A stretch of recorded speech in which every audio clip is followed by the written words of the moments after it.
I've been in the Senate for 8 years. In dog years, that's 56 years. And it feels like 56 years. I've learned a lot, met a lot of interesting people. Before I got here, everybody told me about the Washington bubble. And I said, how serious could they be? Well, it's true. There is a Washington bubble. This place is different. It's in its own way, sometimes disappointing, sometimes refreshing. It is deeply weird.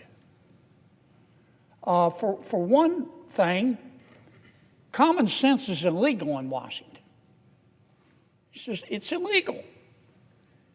For another thing, I've discovered that this is a town of very frustrated ex-class presidents. And there's a Washington way of doing things. And when things aren't done that way, when somebody challenges the status quo, many, not all, but many of these frustrated ex-class presidents in Washington, on the Hill and otherwise, they get excited, not in a good way. They can't get their mind around doing anything other than the Washington way. Some of them, particularly in the media, they go almost catatonic, or the exact opposite. They foam at the mouth, and they really get upset. They can make a Valium nervous.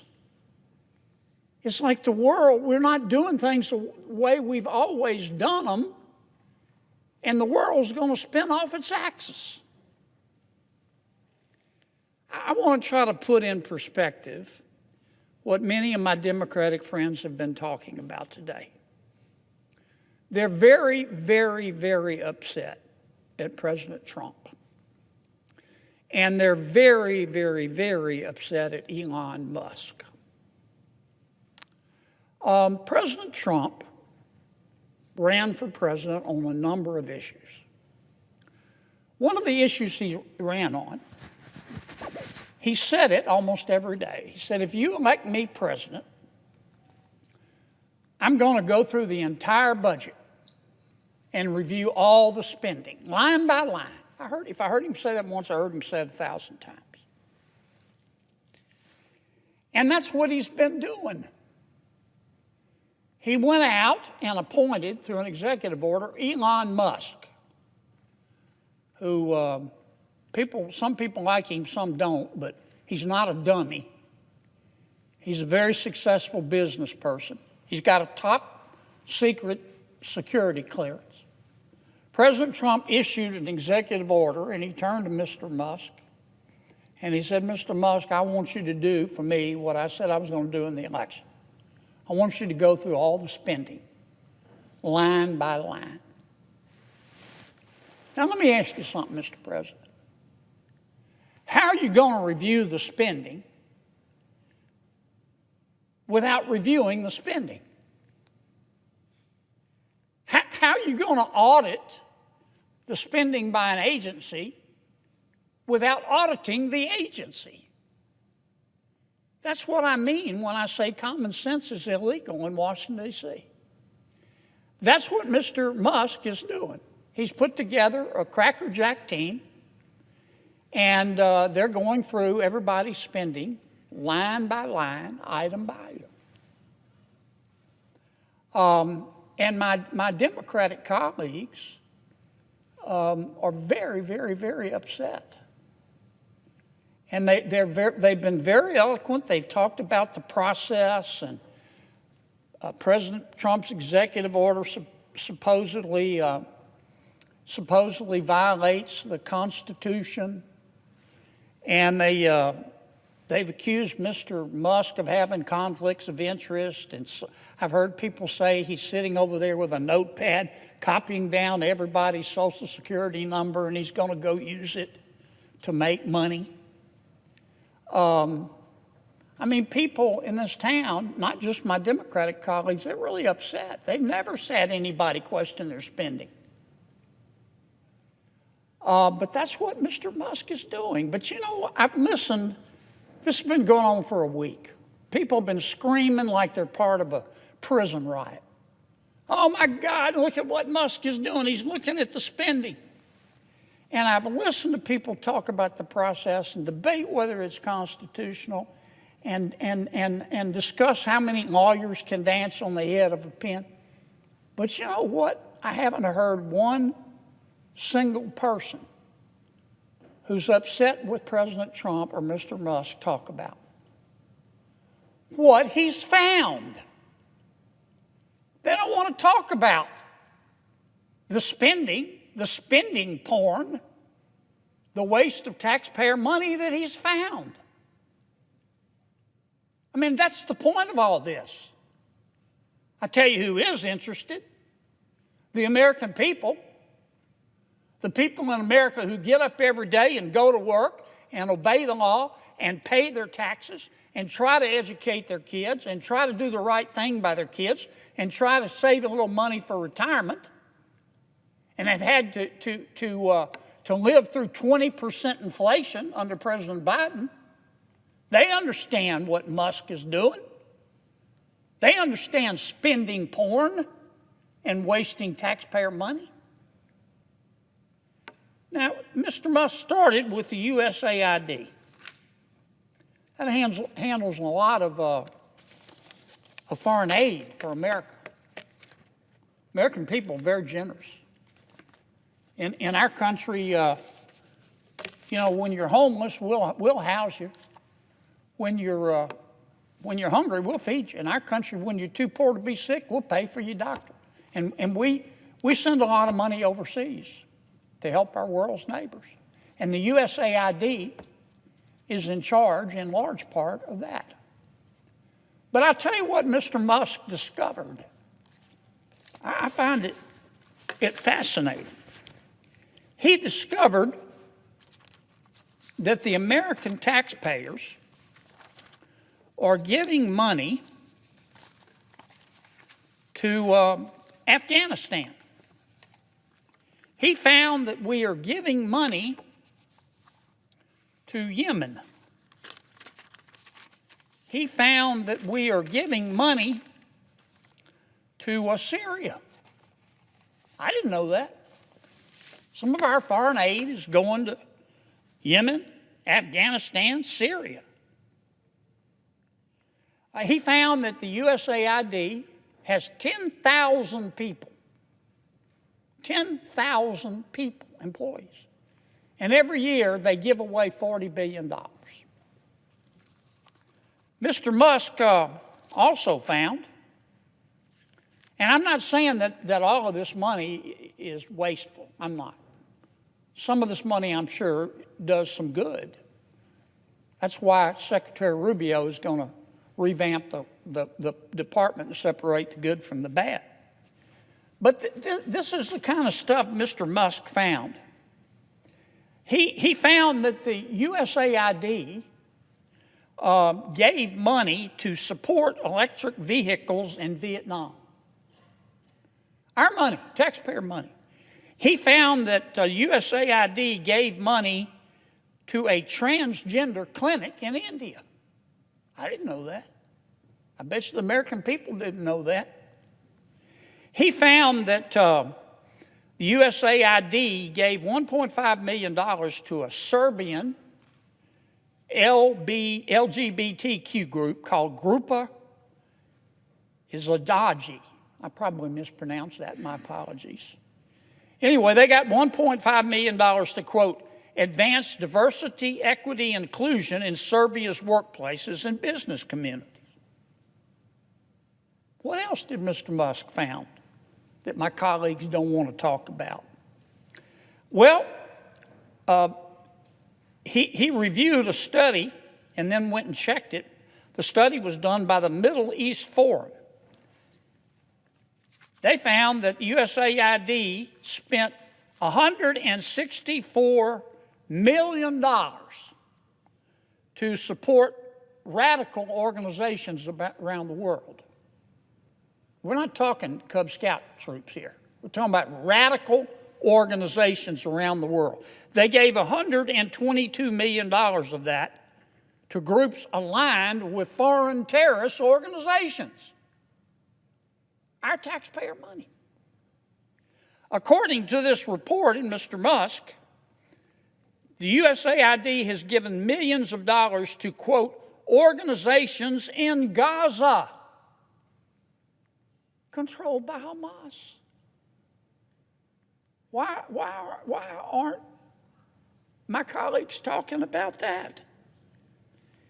Recipients of the money, they found, have, quote, called for their lands to be cleansed from the impurity of Jews.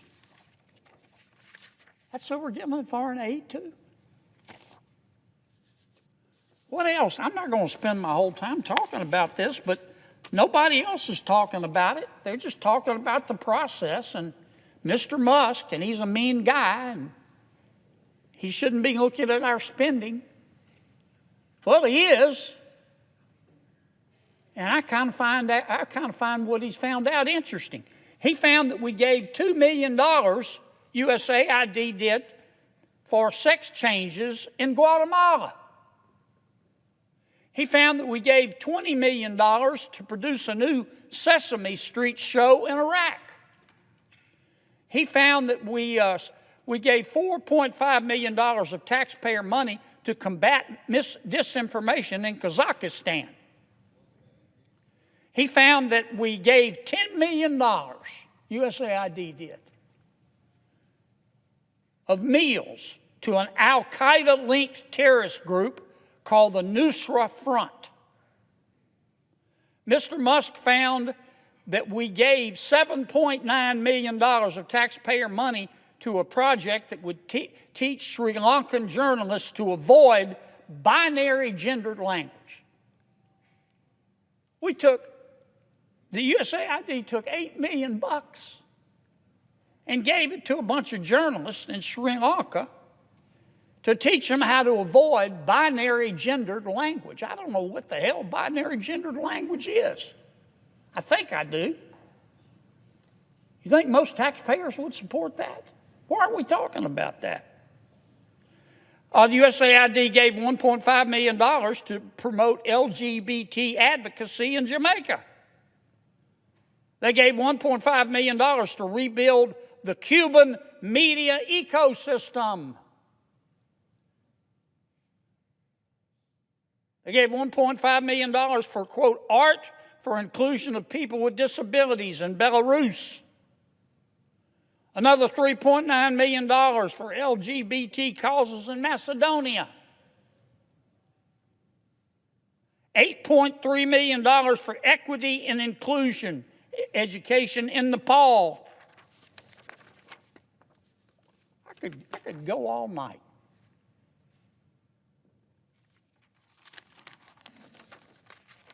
And many of my colleagues are upset. They're really mad at Mr. Musk. Hell, I think we ought to give him a medal. All he's doing is what President Trump said he was going to do. President Trump said he's going to audit the spending. So Trump goes and hires Musk, again with the top secret security clearance. Nobody can quibble with his intelligence. You know, the guy's as smart as Einstein's cousin. He's a very successful businessman. Some say he's the richest guy in the world. And he's doing the auditing. And man, he's finding a lot of stuff. I call it spending porn.